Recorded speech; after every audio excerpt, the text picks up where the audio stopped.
আজকে আমি আপনাদের সাথে শেয়ার করব ছাতুর শরবত, যেটি ভরপুরে প্রোটিনে ভরা। এটি কিন্তু ডক্টরও রিকমেন্ড করে। নমস্কার বন্ধুরা, পম্পি কুকিংয়ে সবাইকে স্বাগত জানাচ্ছি।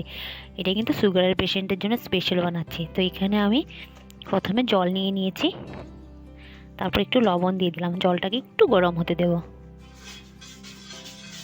দিয়ে একটু নাড়িয়ে নিচ্ছি আর কি। জলটা যখন গরম হয়ে আসবে, এখানে আমি 2 চামচ থেকে 3 চামচ মতো ছাতু দিয়ে দিব। দিয়ে এটাকে ভালো করে নাড়িয়ে নিব। অনেক কম সময়ে কিন্তু এটা হয়ে যায়, একদম ইজি। এটা আমার ছোলার ছাতু, তো আপনারা যে কোনো ছাতু নিতে পারেন। যদি আমার চ্যানেলের রেসিপিটি আপনাদের ভালো লেগে থাকে, লাইক শেয়ার অ্যান্ড কমেন্ট করে দেবেন, আর সাবস্ক্রাইব অবশ্যই করে দেবেন।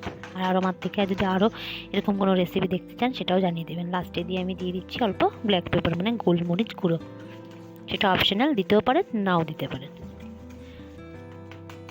আমি এটা সুগারের পেশেন্টের জন্য বানাচ্ছি, বারবার বলছি আমি।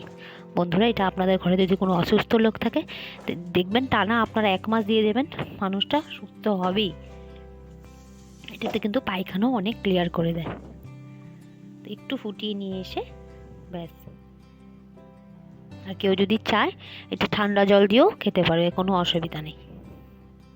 তো আমাদের ডক্টরে রিকমেন্ড করেছিল এটা গরম দিয়েই বানানোর জন্য, তাই জন্য আমি গরম বানিয়েছি। ব্যাস ফেলে দিলাম গ্লাসে। দেখলেন তো কত কম সময়ে তৈরি হয়ে গেল। তো আমি ভাবলাম আপনাদের সাথেও শেয়ার করে দিই আমার এই রেসিপিটি।